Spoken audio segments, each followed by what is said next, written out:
Hello, everybody. I'm Robert Richman. Hi, Priya, Naz. I think you're muted. So can you guys hear me? Yes, yes, we can. We can. Great.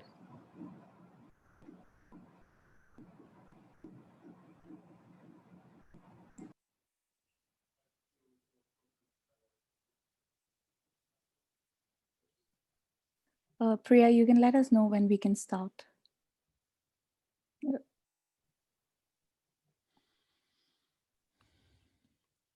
I guess we can wait for 5 minutes and then we can start. Let's just wait for 5 minutes attendees to join.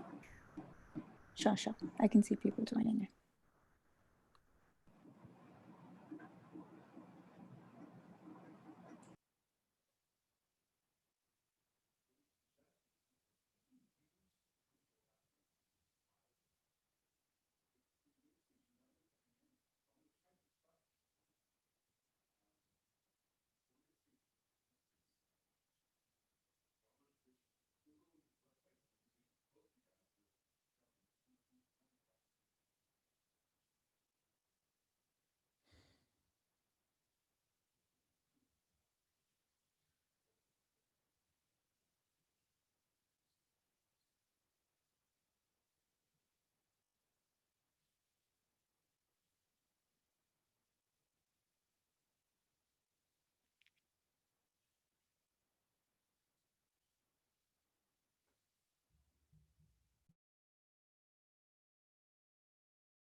Hello, everyone. We're just waiting for a few minutes so that more people can join in, and then we'll get started.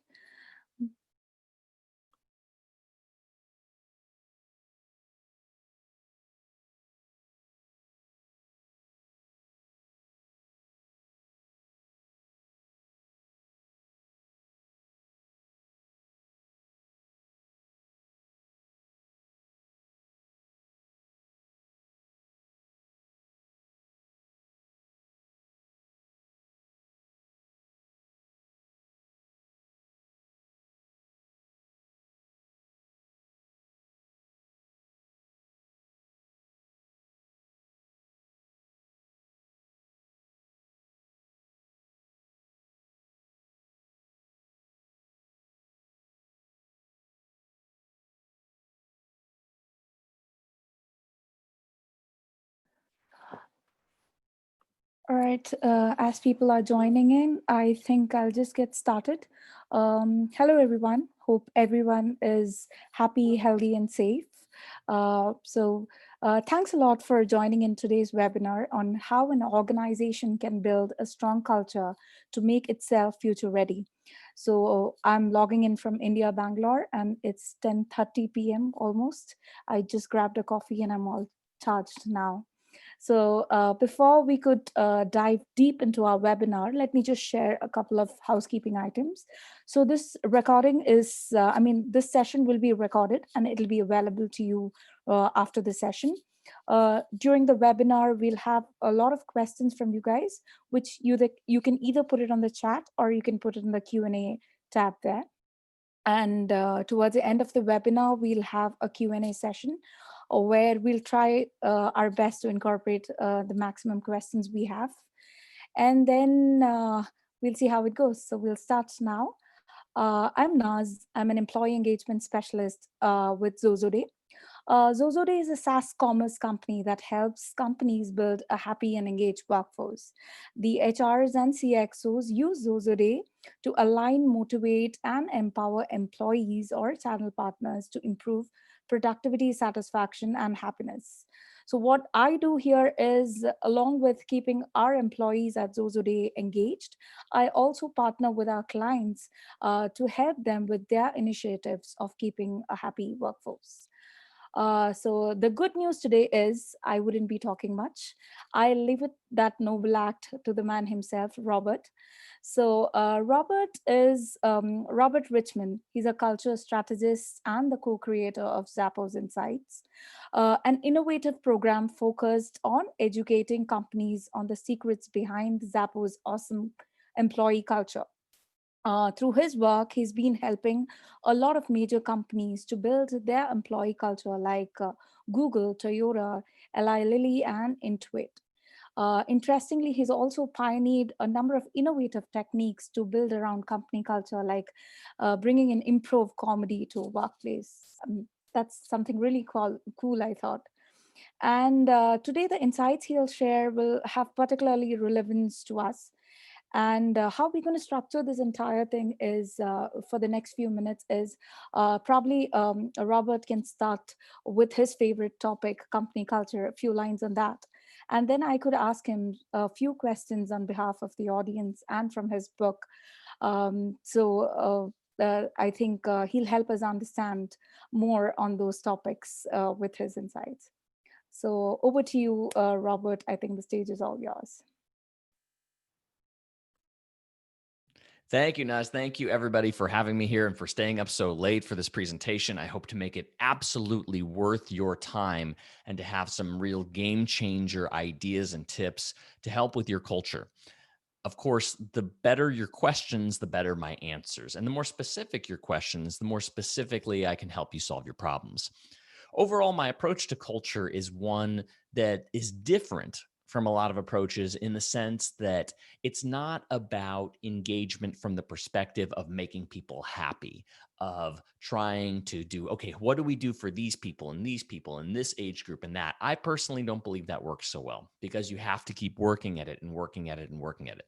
My approach is much more about how do you create a great game for people so that they are clear. They're clear on the goal. They're clear on the rules. Most importantly, they're clear on what would get them kicked out. That is the highest leverage factor of culture, is your ability to kick somebody out of the culture. Because if you don't have that, then all kinds of bad behaviors get tolerated. And we can talk a little bit about that, but your highest leverage is what gets you kicked out of the game. And so building it as a game, when you talk about football or any type of sport, you don't have to motivate people to play it. They see it and they say either I want to play that game or I don't. And so that's what I see as the strongest cultures. And there's a lot I can say, all kinds of things about recruiting, training, innovation, leadership, how to structure games, how to work through problems, et cetera. We can get in as deep as you'd like through our time together. So I hope you come forth, bring your frustrations, bring your challenges, and we'll address them. Sure. So, Robert, I think we are up for the game. So I'll start with the biggest question, or the important question, that what exactly is culture and how do we define that? I mean, is it people's attitude, or is it a set of beliefs, or what exactly is culture? Because different people have different ideas. I want to hear it from you, that what actually defines culture. Yeah, it's all those things. I mean, what culture is at its core is the connection between people that usually exists in language. So culture, because culture exists, whether you're a manufacturing plant or an internet company, if culture exists in all those things, regardless of the business, then what culture is almost invisible. It's what exists between people. So what exists between people is communication, it's expectations, it's what is essentially programming the behaviors of it. And at its core, it's a feeling. You walk into a store, you walk into anything, a party, a dinner, you get a feeling, and that drives it. is the feeling that you're creating, because you can't deny people's feelings. You could say, we have the best company, we have this, and that. But if people don't feel it, what's the point? They're not gonna really resonate with it. But that feeling comes a lot out of alignment. To me, the strongest culture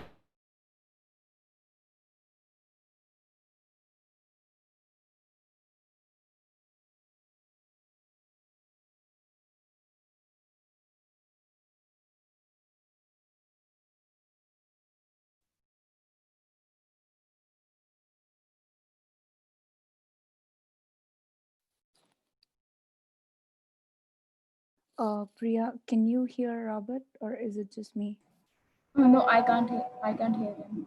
Okay, probably some connection issues at his end. Let's just give him some time. Meanwhile, you guys can drop in your questions. Uh,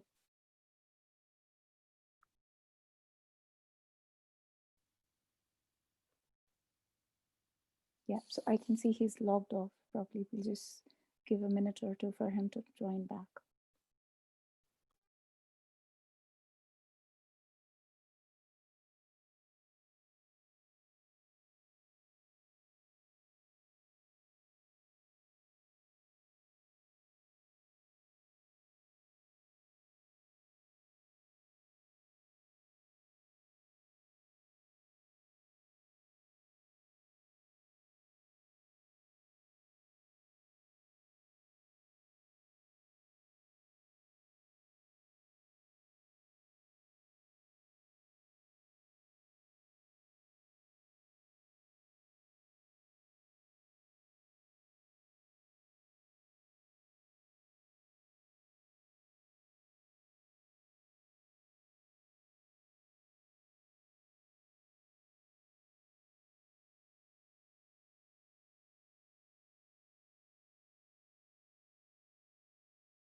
All right, till he joins in, I have a question which says research seems to indicate that post-COVID world culture takes on new meaning. I mean, culture has always been an underlining, a cornerstone of an organization. What builds an organization culture is the employees. So when people, as Robert said, it's the feeling of people working together. So I think when we all were back in office, we had more, we knew exactly what it was working in a culture and organization. But now, with COVID and with all of us working remote, the entire definition of culture has changed, or most of the companies are re-looking into what exactly culture is, or it's in the run of how can we build that culture in organization while staying remote, right? So I think each company has been trying differently. How we've been trying is we've tried to keep our employees motivated throughout, because we keep working a lot and we really do not meet. I mean, we all are social animals. We need to meet people. We need to be talking to them to know what it feels like working in a company. And we really do not know that, am I doing it right, or do I need to do more? So that's when in our organization we have incorporated something like to make it the recognition rich culture, where we take care of uh, every effort that an employee puts in. So we try to do it by keeping an appreciation week, or we try to thank every small contribution of an employee. So different companies try the different way. So this is how we've been doing, and we have Robert back in action. So I think I'll leave the talking to him. So Robert, I was just Thank you. filling I in your place. apologize. Something happened with my That's network okay. connection here. I apologize. It's okay. Great. So I think I said something last, and I think I didn't hear the questions coming up, or where you'd like to go next. Yes, so I was just talking about culture, and I think you had almost finished that, and then I'll give you the next question.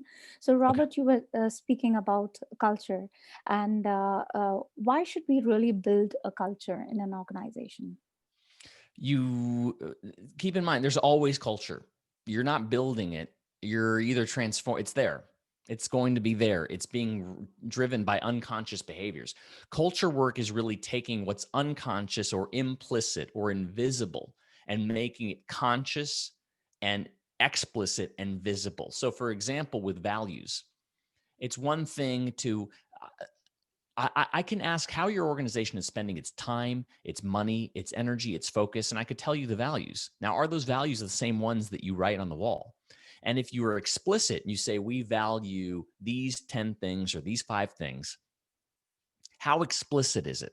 So, for example, it's one thing to say you value it. It's another thing to sign a contract and have everybody in the organization sign a contract that says they will uphold it and they can be fired for not upholding it. That is very explicit when you're signing a contract. So, culture always exists, it's always there. The question is, are you consciously driving it? Or is it being driven by something else? Is it being driven by your employees? Is it being driven by your managers? What's it being driven by? So you do have a vast experience of consulting and working with various organizations. Do you remember, or do you have some prominent examples on how this has been for certain companies, of how they have built and what they have seen? Sure. I mean, Whole Foods has been values driven. Amazon.com has an incredible leadership page of their leadership principles. So that's the big question. Are decisions being driven by values and principles, or are they being driven by politics and revenue and or whatever's on fire? Like, what is actually driving decisions? So Zappos, Amazon, some of the strongest militaries like the Navy SEALs are being driven by principles and values rather than by people's whims or tastes or revenue or anything like that. Sure. Where does one really start, Robert? I mean, is it the vision? Is it the mission? Is it the values? I mean, all of this seems to be quite big, even if it's for a startup or a mature organization. Vision, mission, values is something we keep hearing, but where do we start exactly? And what exactly is the starting point and how to tackle that? Yeah, the first starting point, especially if you're in an organization that is already running, is where is their pain? Where is their frustration? And figuring out the cost of that frustration. So, for example, I recently talked to a company where they said our salespeople are pitching different products. They're saying different things, and I said, okay, what's the cost of that? And they thought about it and they said, wow, that's like $1 million a year we're potentially losing. Because if the cost or pain isn't great enough, you're not going to change it. So first, where are people really frustrated? Like you might be getting the bad people. Okay, then where do we need to hack that? Like if you're getting bad people, the interview process probably isn't working right. If you're getting people who are great but they're leaving, the engagement process isn't working very well to keep them engaged and focused and challenged and working with great people. We got to figure that out, right? So first step is to stop the bleeding, is to see where is there a problem that you need to address, where there's frustration that usually exists in the place of communication. That's where it usually exists. Is there something going off with communication? If that's all great, rarely is, but the deeper work with values is it can take a year. Like the processes in my book, The Culture Blueprint, of really analyzing what is it that drives the key behaviors that we want to see, regardless of how well the company is doing. So these things take a little bit of longer process, but I think one of the strongest things you can do, the strongest cultures are very, very, very clear on their goal and their purpose. They say, this is what we're doing. Everybody focus on this. The weaker companies have 20 different goals, have 20 different priorities. So the most important things you can do, I'd say, are actually those two are first, where's the frustration? Where does it exist? Where's the communication breakdowns? Let's address those first. And are you focusing your people? Because if your people are focused in a million directions, that's where politics starts to happen, because everybody has their own individual goals rather than the group goal. Thank you. So, who is really responsible for building culture? Is it the leadership? Is it the managers? Or is it the employees themselves? Or who is responsible? And why is, One yeah, Once you've defined it, it's everybody's, but you have to do the work to define it. You have to say, what is a fireable offense? What, besides the big things, like what values are we going to hire, but most importantly, fire by? And if you're clear on the goal and the vision and the values and the way of operating, the way of communicating, if all that is clear, then it's the same way of playing football or soccer. that everybody's responsible for winning. Everyone, because they know how to play the game. But if you don't have a clear game, that's when everybody's playing a different game. And each person is playing their game in their department on their team, right? But if you have the universal game defined, it's very easy to say either you're a player who's working well on this team or you're not and you need to get out. So, how do we make them realize that co-creation is really important towards the journey of success? You don't make them realize anything. You don't ever make anybody do anything. That's manipulation. That's force. It doesn't work. It does not work. Instead of making them realize co-creation works, just co-create. Like just do it. That's that. And the thing is, if they play, then they get it. If they don't, you got to let go of them. That's the thing is that people don't like to hear is that the strongest cultures don't tolerate low performance. They don't tolerate bad behaviors. They get that out because here's what happens when you do that. Everybody else says, "Oh my God, I better behave. Oh my God, I better perform. They just fired Naz. She was so great, but she didn't live the values and they fired. How could they fire her? She's so great. Oh my gosh, they're really serious about these rules and this structure." And that's what you got to do. I mean, it's oddly that simple once you have the game defined. So, when you know you're ready to hire, to fire, and by the culture and values. When do you know what? Yeah, when do you know that you're ready to hire or fire someone, or sticking on to our values and culture? When you have to decide that for yourself. You have to, figure out what are those things No, that you like I value. mean, if there is an employee who's extremely, good at his work, say for he brings in the best sales numbers, but there is some element of his which, is not very appealing to the rest of the members. Probably the rest of the members are not as great performer as this particular person. But what do you suggest in such a scenario? Well, at first there's a coaching conversation. Pull that person aside and say, "Hey, is anything going on?" Make sure everything's okay. And then to say, "Look, your behaviors have not been in alignment with this." And the thing is, a weaker organization will let that keep going. A stronger organization will give them a warning and say, "This is your warning. Don't do this again or you're gone." And they think, "Oh, I'm the greatest salesperson ever. They would never lose me. Oh my God, they just cut me." That's what it takes. Is that if any person is above the whole company and above the team, it's not a real team. Thank you. So, how do you measure the value one contributes to the business? I mean, that's different per role. It's different per job. That's why all these things take definition. Like you've got to say, okay, what that only you can really say. I don't know what the job role is because it's different per person. It's different per team. It's different. But what's most important from a culture standpoint is do they agree to it? If they agree to it, then they got to be in alignment with themselves. But if you force people and you tell people to do things without them actually opting in and agreeing, that's where things go off the rails for culture. How can an organization measure if they are aligned with our goals or values? There's different processes for that. I mean, it's values are much more important for hiring and firing than anything. If you're doing a great job hiring and a great job firing, the in between tends to work itself out pretty well for the most part. Obviously, there's some other cases, but it's from a vision standpoint. I mean, OKRs is one perspective, objective key result. That's a way to measure it, but it's essentially I like to go with the agile approaches where the systems are optimized for learning rather than for achieving. So with this agile system, you set a goal and then you sprint for 2 weeks and then you analyze, what did we do right? What did we do wrong? Okay, we did that wrong. Let's fix that.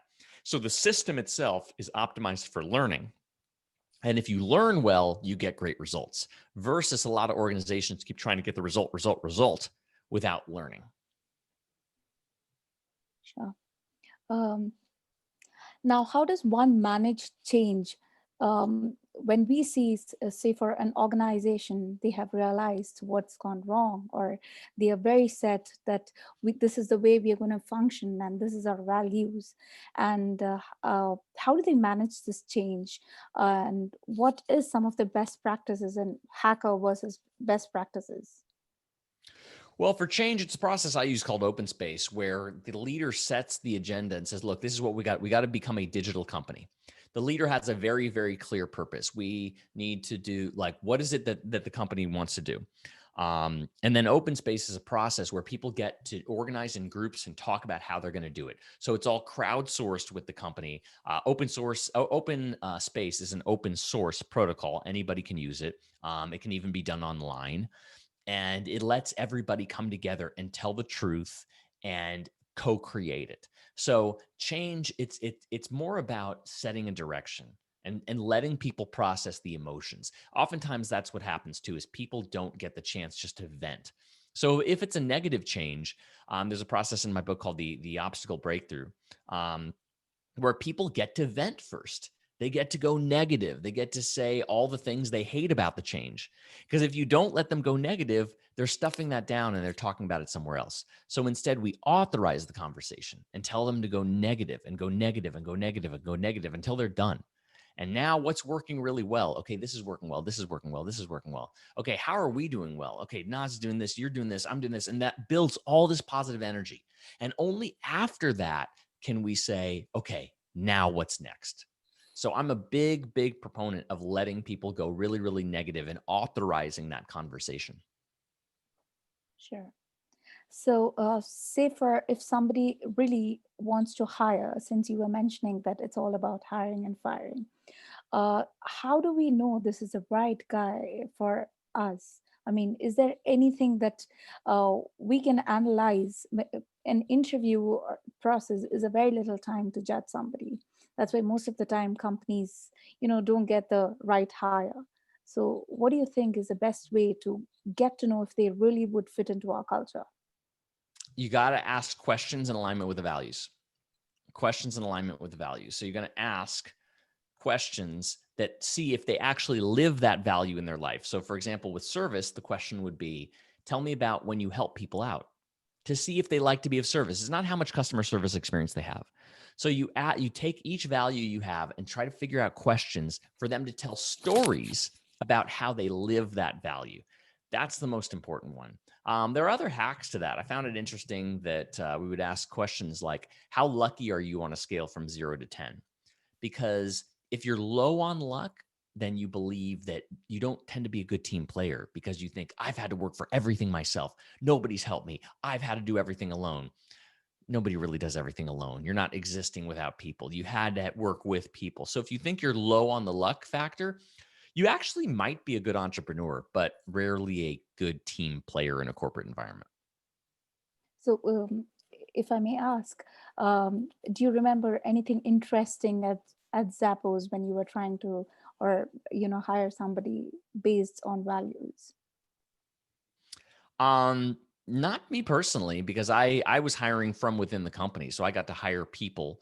But what I would look for is, I really love the people who said to me, like, who love just the interview. They said, wow, thank you so much for this. I like whoever you pick. I'm so happy for this. I'm so glad you're doing this. Like, they had a certain humbleness, which is one of the Zappos core values. So that's what I looked for. It's really, you got to really look for those values, because you can train for skills. It's very hard to change somebody's values. If they don't value the things you value, it's probably not going to work. All right. So, what really kills corporate culture? What kills culture is when some leaders say things, but they don't do them. What kills culture is the that's certainly it from an integrity standpoint. What kills culture is constantly moving the goalposts or changing goals. We're going to do this. No. Now we're going to do this. Now we're going to do that. And people just get tired of it, and they don't believe it anymore. The other one is the relationship to time. The relationship to time is really important, because time is the one thing that unifies everybody as a currency. because you might be making different salaries. You have different genders, men, women, others. You could have different skill levels, different ages, right? But everybody's got the same amount of time. So I find that the cultures that value everybody's time equally, that's not to say pays everybody equally, but values each other's time equally, are very strong cultures where, and you can tell that when the leaders especially, but everybody really, shows up on time. Never, ever, ever, ever late. Never. Never ending a meeting late. Never. Because what happens is when you're late, you're saying my time is more important. You're saying you all have to wait for me. Your time isn't as so important as mine. But even more importantly, when you show up late, what you are saying to everybody at that meeting is that you're not in control of your life. Somebody else is in control. Your dog's in control. Your other things are in your control, but are it's not you. And so I've seen that the best leaders, they don't make excuses. They just show up on time. And that's the biggest one of the biggest factors I've seen is a company's relationship to time. If you are not starting meetings on time, if you are not ending them on time, if you are not delivering when you say you will deliver on time, it's a good chance there's not a strong culture. And there's a good chance that if you simply do those things, if you simply try for 2 weeks to do everything on time, everything, your culture will improve. Could you give some examples of some small or mid-sized companies or businesses who focused on culture and then they succeeded? Like, this question is primarily for a lot of startups who are really struggling in to get that culture, because with the startup, there's a feeling, or there's a culture that's built that it's an open culture. What actually is an open culture? Well, the thing with the startup is that the culture is we've got to get to money. And that's not bad because unless you've got something that can keep going, you've got to really focus on getting that funding or that revenue or stuff like that. That said, you can also have rules of engagement, rules of behavior. But it's just not as important in some ways because if you don't get the money, none of it matters. Right. So I get that with startups, the focus is money for a little while because that's what's important. And every company started this way. Small to medium company size examples. I mean, Instagram was 9 people when they were bought. The Airbnb was very small, and they were focusing on culture. Keep in mind, this is the thing to keep in mind. Culture is happening whether you're focused on it or not. All that means is there's a certain way people are communicating. There are certain things that you value and don't value. There are certain things that you reward and punish. And either you're making it up as you go, or you're thinking about it in advance and saying, this is okay, this is not okay. You're saying, these are how we communicate. You're saying, this is who the type of person we hire and how we hire them. This is the type of thing that we fire, and this is how we fire. Those are the most important things. You can get to those immediately. Sure. Can you recall during a consulting experience, was there any experience where it was a very difficult time for you as well as the people you were working with to change something or something like that? Yeah, I mean, change in general is really hard. Even when it's a positive change, I feel it because it's uncomfortable. It's very uncomfortable for people. And one time it was really problematic. My team really didn't like what I was doing, and that's when I created the obstacle breakthrough in the book of that. Like, let's focus on negative first. Then let's talk about what's really working. Then let's say what we like about each other. Then let's say what do we do next.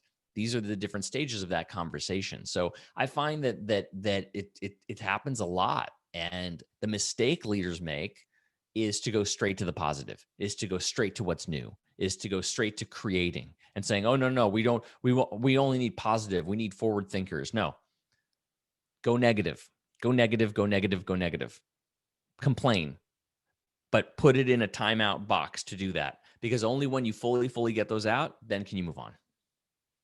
So where do you think is the most difficult, area? Is it the leaders, or is it the the executive level, or where exactly is the change difficult It's pertaining to difficult for culture? anybody who's not going with it. It doesn't it varies. Sometimes it's the front line, sometimes it's the middle manager, sometimes it's the leaders. It varies per company, and this is why, like vague questions, I can give you vague answers. But if somebody from the audience has a very specific problem, I can give you a specific solution. Sure. And are there any small things that you recommend a business owner or a leader to do after this call in the hacking spirit? Sure, it's to say to your people face to face. Do this. Look at them in the eye and say, "Hey, how do you think it's going? How do you think I'm doing?" Let them comment. Let them say something, but then say this question: would you tell me what you think I don't want to hear? Tell me what you think I don't want to hear. And that's when you'll start getting the truth. And when you start getting the truth, that's when you look to see, okay, this is what I might need to change. And then changing it, like let's say they say you're late all the time and it's killing us. Don't promise that you'll be on time for everything. Instead, what you do is you run an experiment. And that experiment is to the tune of, I'm just going to see what it's like if I'm on time for everything for a week or 2 weeks. And then see how that went. See how that goes. Run experiments. Don't do programs. Don't change everything. Just run an experiment to test. And then if it works, keep doing it and invite more people in. Sure.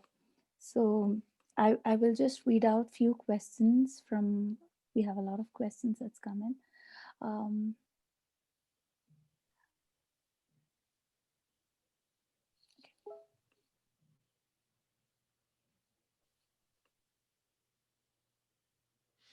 Do you want me to just look at these and answer them?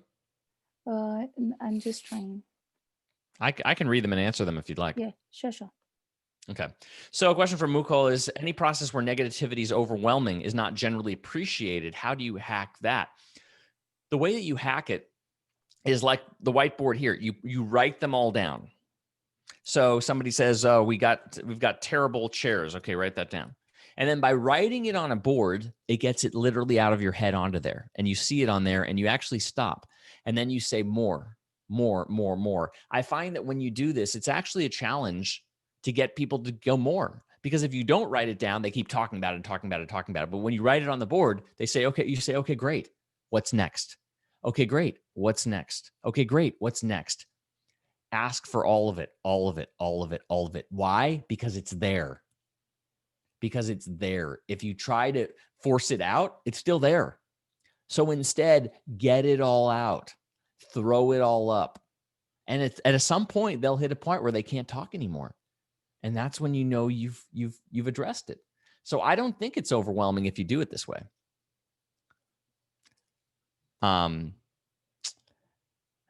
Let's see. Doesn't that then become an exercise in how to deal with the negatives? Yeah. Well, yeah, that's the whole point, is that it is an exercise to deal with the negatives, but it's also can be with the positive. It's both. Those are going to block you whether they're negative or positive. Like, let's say you say to them, how do we become a digital company? That's just one thing. Or how do we re-engineer the sales process? First, they got to complain about what sucks, what's awful. Let them complain. Right? Culture as a foundation for punishment seems drastic. Google again. Yeah, that's the whole point. Because this, like, for example, the strongest, remember, it's not so much punishment as much as kicking somebody out. Why? Because it's your company, it's your team. You got to, if you look, here's the thing. If you disagree with me, that's great. It's just that if you do that, don't be surprised when you get mediocre results.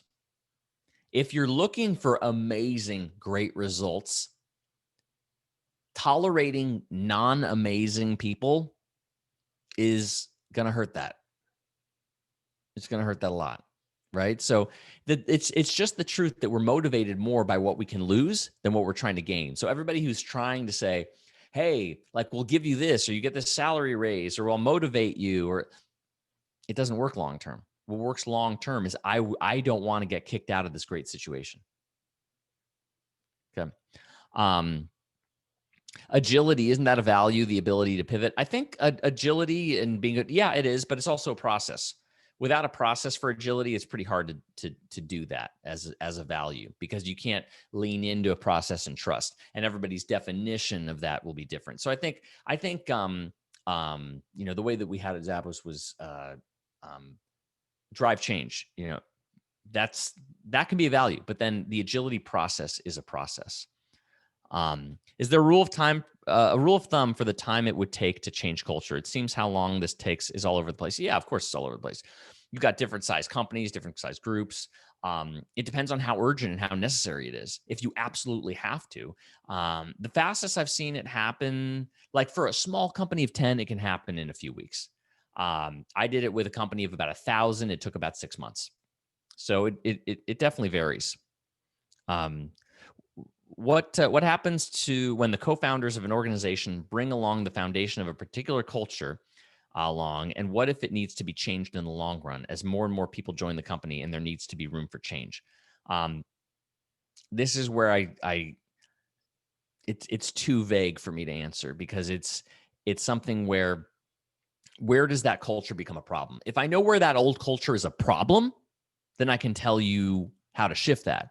But if you're just telling me culture, they brought culture and it needs to change, I don't know what that old culture was or what it needs to change to.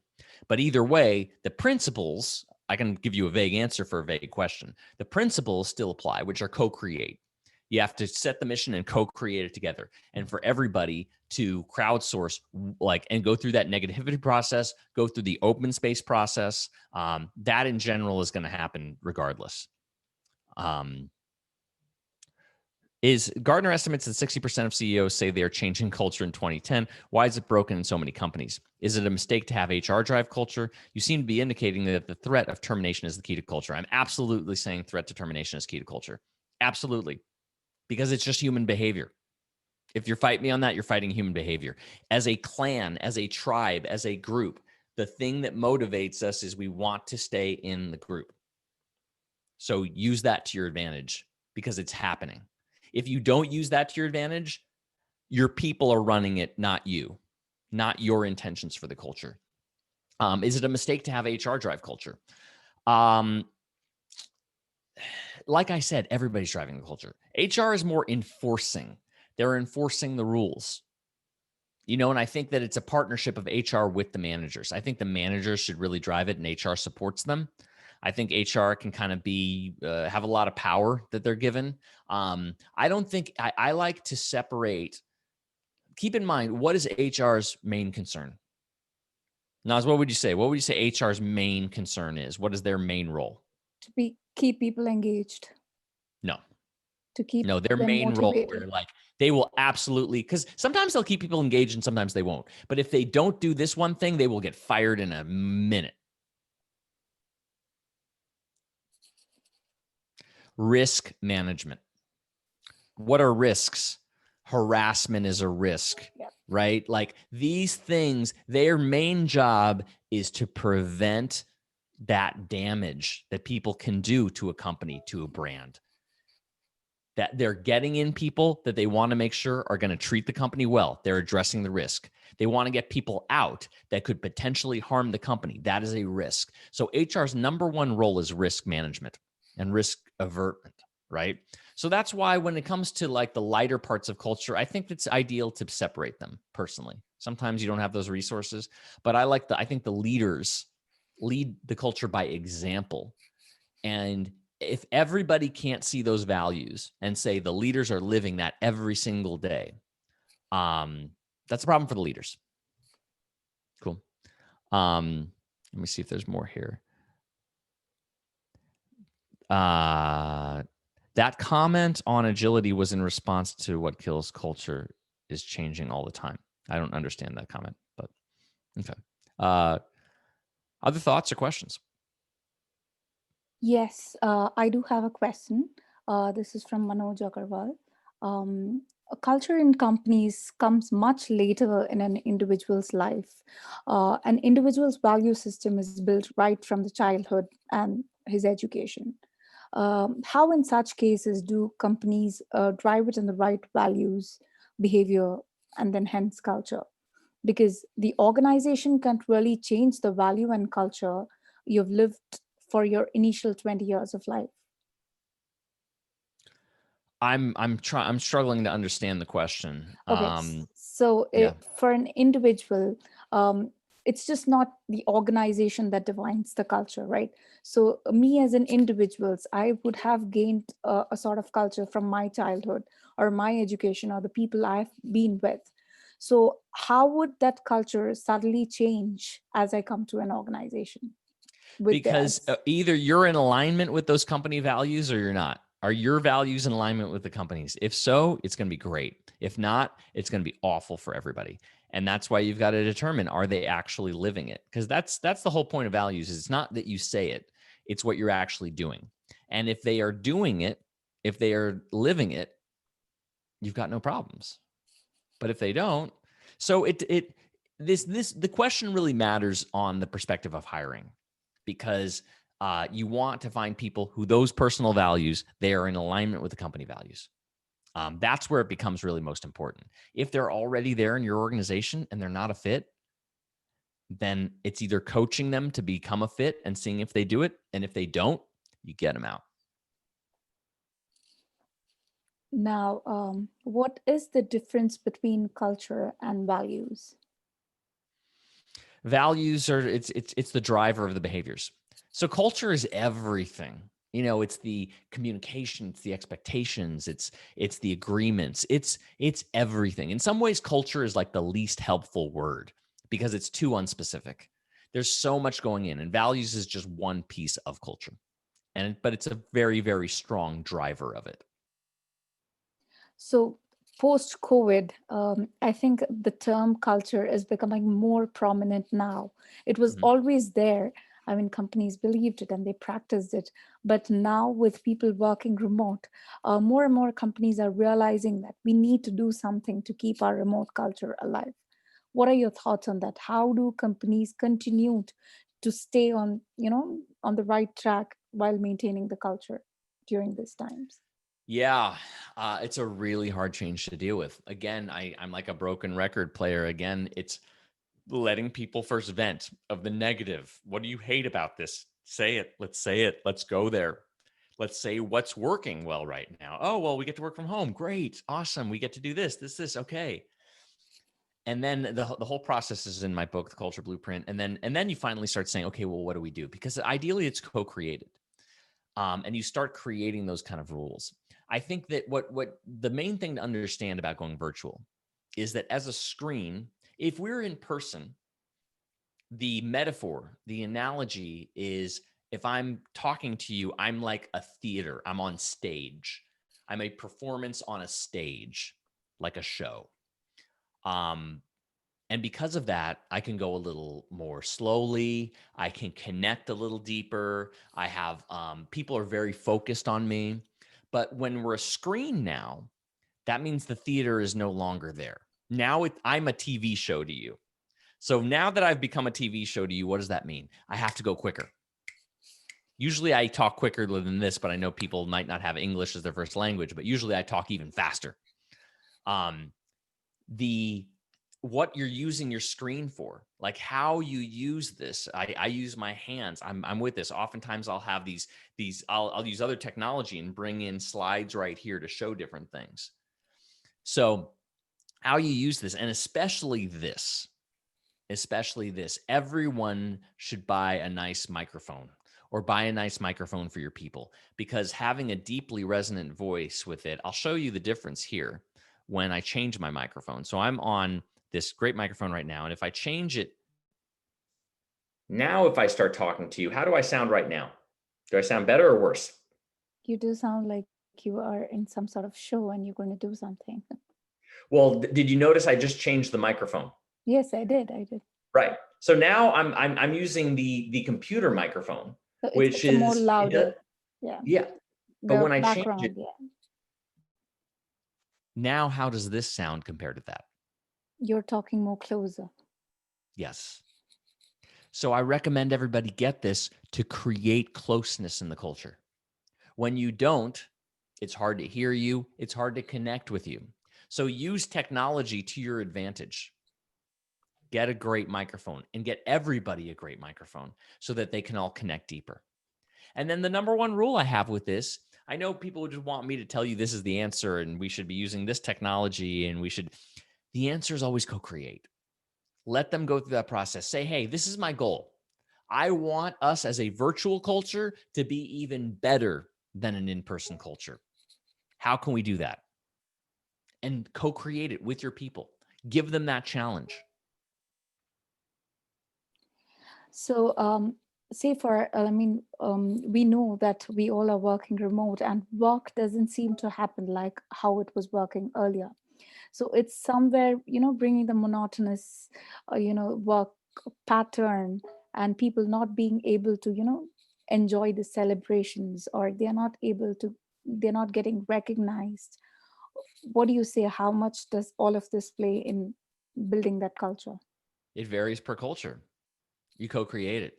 You ask each other. I mean, it's kind of the way that if you ask me, how do you get in shape?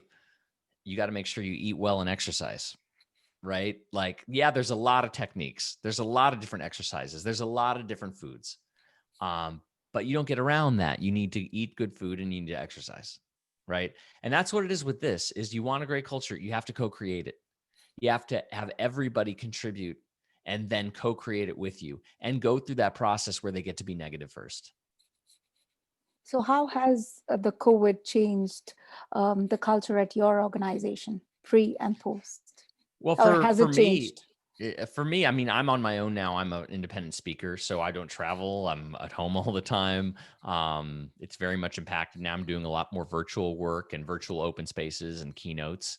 Um, and so it's certainly impacted me a lot. And what I've seen with companies though is that it's everybody has mixed feelings. People enjoy being home more, and they also can't stand it. They love having more time, and it's also amazing how bored you get very quickly. So all these, we're going through a very big adjustment period right now, and the relevance to our customers in the marketplace is very different right now. And I think what it means is that developing stronger rituals, because it used to be that you'd have very defined boundaries. You go to the office, you do this, you have lunch, et cetera, you go home.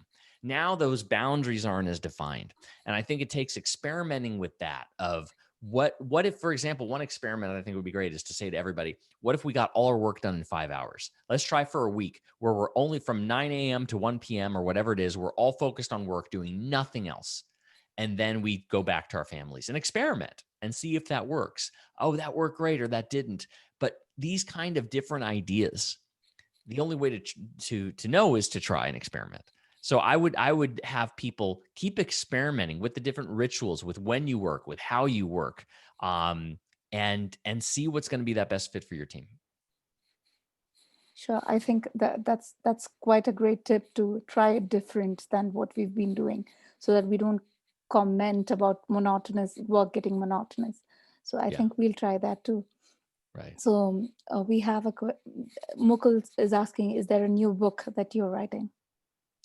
I'm working on a book called The 48-Hour Day. It's all about productivity. It's like that principle of time that I told you. To me, time and decisions and getting things done are all very connected. So I'm pretty obsessed with productivity. And so the next book is going to be The 48-Hour Day is what it's called. Sure, we are looking forward to that. So Thank you. I think we have a few minutes before we end the webinar. Is there any more questions from the audience? You can drop it in the chat or the Q&A, and Robert is here to answer that. So Robert, we do often see that, companies might shift the values or the mission or the vision. So how do they incorporate the change to people? For whatever reason, they would have thought that this is not the value that will be going forward. And for the employees, it's a sudden change of what they've been driving towards and what it will be from now on. And what's the question? So there are companies who change their values or mission or vision at one point of time. They think, um, so far what we were doing, that was not the right way. We would want to try it from now on like this. So for the employees, it's a sudden switch, right? What they've been working towards. And from today, we'll be doing this.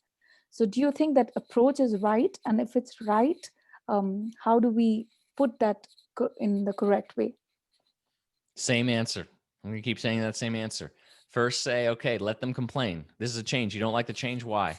Why don't you like the change? Complain, complain, complain, complain, complain, complain, negative, negative, negative, negative, negative, negative, negative, till they don't have any more. Write them on the board. What's working? This is working. That's working. That's working. That's great. That's great. Okay. What do we like about each other that's working well? Oh, Rob, I love how great a speaker you are. Oh, Naz, I love how fantastic you are about engagement. You know, we start complimenting each other. One person in the middle, 2 minutes, right? It's all in my book. And then, okay, great. Now what do we want to create? So this is what you're talking about is change management. And change management is like a process of grieving. We're letting go of the past. And you don't let go of the past by simply paving over it and going straight to the future.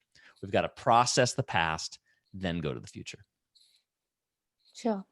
So, yeah. So I think you've pretty much told us, and the key takeaways are that we really realize what it is, and if something's not going right, identify that and let people vent and find out the negatives first, right?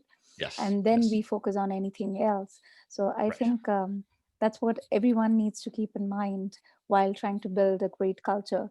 If there's Totally. anything else that you want to add on, you may please go ahead. That's great. Thank you for having me. It's an honor and a privilege. And thank you for making the time. Thank you for everybody for staying up late for this. Thank you so much for your time, Robert. My Great to pleasure. meet Take you. care, everyone. You too.